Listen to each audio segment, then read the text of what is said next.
Hi, welcome to our channel. We're going to be talking about all kinds of different permaculture concepts, different garden concepts, doing regenerative work with the soil.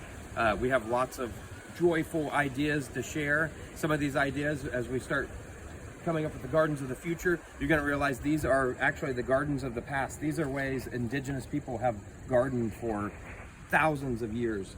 But we're going to add some modern twists to this too. So we're going to explore today a space where we previously had a hoop house structure, a little plastic covered greenhouse. And you'll actually notice we're on blacktop in here. So when people say they don't have space for gardens, there really is. If you have any space, then you have space for gardens. So this is on blacktop. The pond is on the blacktop.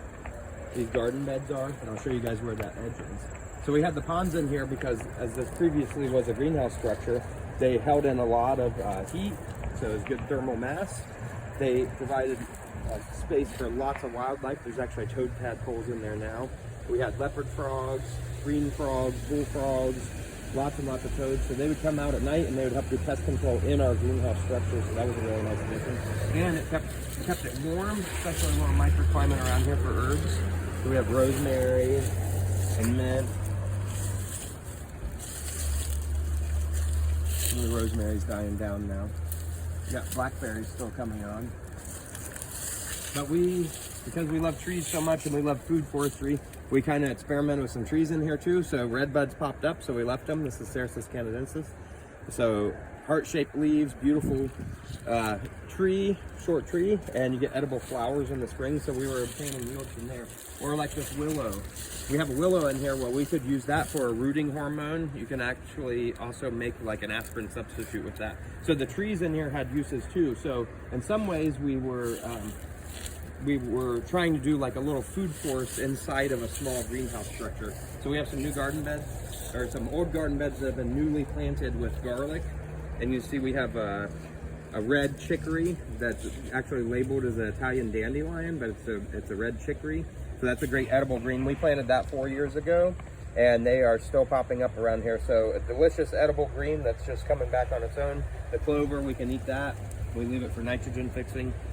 We have lavender, so we have amazing smells in here. And this space was used as a therapeutic space. So the walls of the garden beds, which were still on blacktop, these actually doubled as benches. So you could sit and work the garden beds, or you could sit and have an enjoyable space.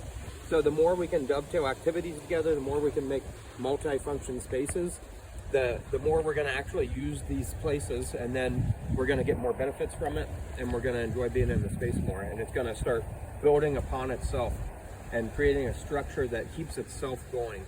So that's what sustainability means, something that actually keeps going on its own. So if it's a toil and a horrible chore and you don't like doing it, you're not going to want to come out into the spaces. So you want to make the spaces as user-friendly as possible.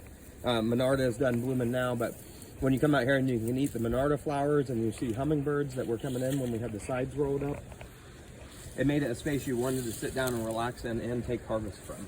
Now we had a fig tree in here, and you'll see our fig now is succumbing to the frost this year, starting to. And it has figs on here, but we're not going to have time to ripen these figs, even though this is a Chicago hardy. These figs, when we had the greenhouse here and the cover on, we were able to ripen figs in here and take harvest of figs. But now this grows and we're not able to actually harvest from it. Still amazing, beautiful leaves. It's sequestering carbon.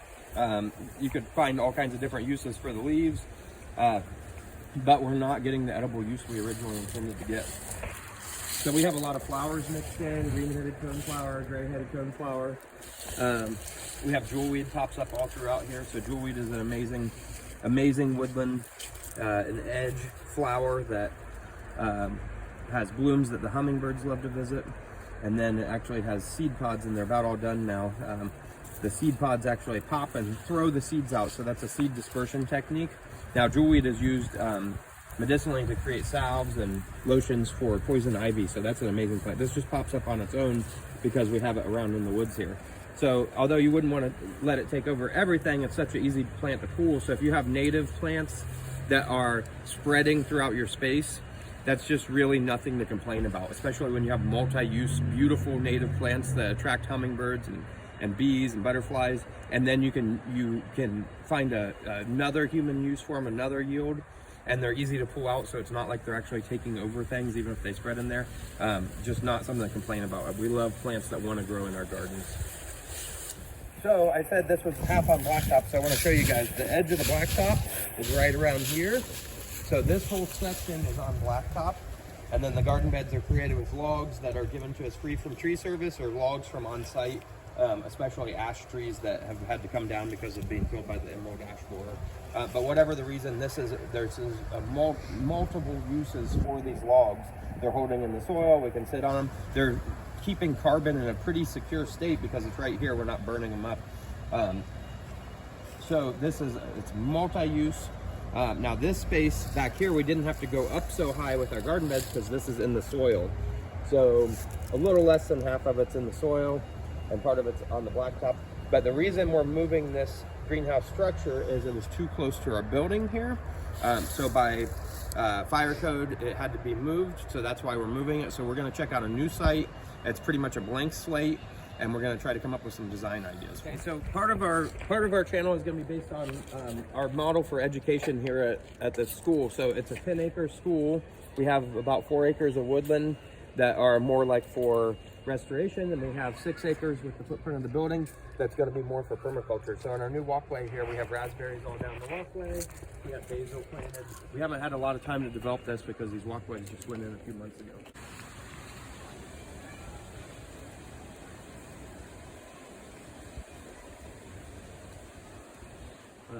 So we're walking through a space that previously was nearly solid buckthorn. The things that you see left, most of them are, there's a little bit of native left in here, which is dogwood, some young ash trees, some viburnums. But we started to create paths through the woodland here. And we're going to work on regenerating the soil out here. The soil is actually very degraded too.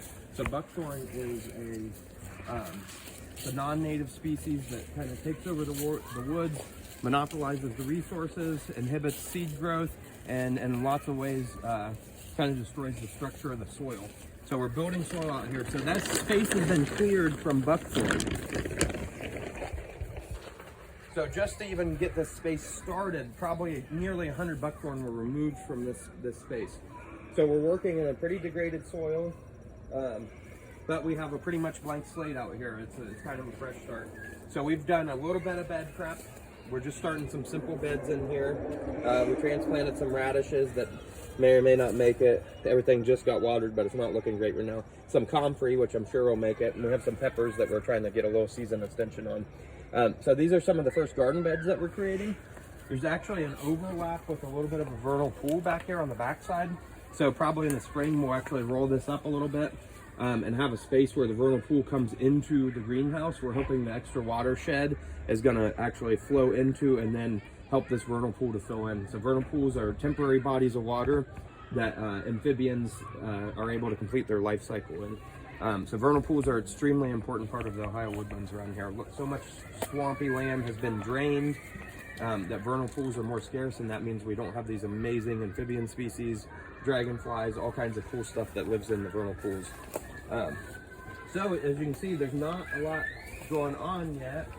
We have a potting table that metal was donated to us, and cups made out of pallets that were free. We're building our compost bins out of pallets. We have more logs. These are just tree service wood rounds and logs that were dropped off here that our students are working to turn into benches and a little meeting area. So again, as many activities as we can embed into here. And the idea is also that if the students are just around these beautiful things, that they're going to soak it in. And that's one of the best ways to promote mindfulness. There's lots of ways to do it, and breathing exercises are great. And there's all kinds of things we can do. But really being around beautiful things and starting to get back in rhythm and pace with nature and the cycles of nature is the best way to promote mindfulness. So we have a little bit of a patio garden that we went ahead and scooted in here, so we have some extra time. We have basil, some greens that actually should do really well this year, red Russian greens, kale. And then we have borage and lavender and peppers, lots of peppers, peas, a tomato plant. So right now the idea is that we have these green things still growing in here. We're going to obtain some yields from them, and then over time we'll convert the soil into the garden beds in here. And we'll get some of the herbs going as more permanent herb beds in here. Our goal also, we're in Ohio, but our goal is to harvest every month of the year. We were previously able to do that when we had our structure over there. So we want to get back to having harvest for our kitchen every month of the year.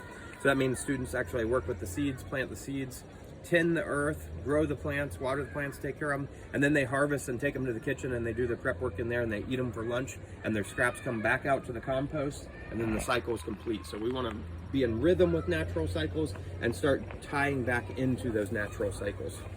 Okay, thank you for joining us today in our first video. We're gonna have a lot more great content to come, and we'd love to have your input. Can you please click like and go ahead and subscribe, because we have so much we want to share with you.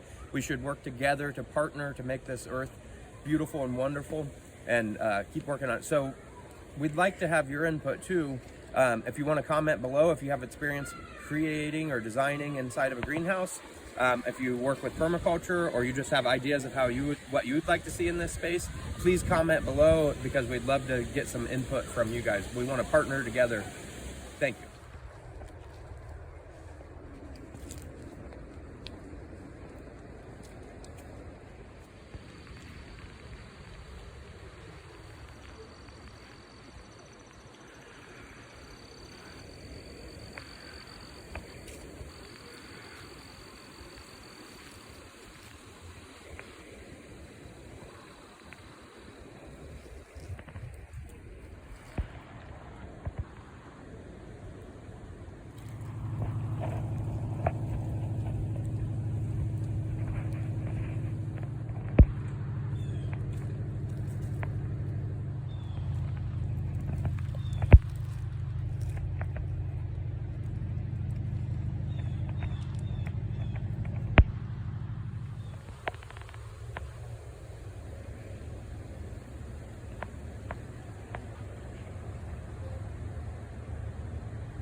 I'm going to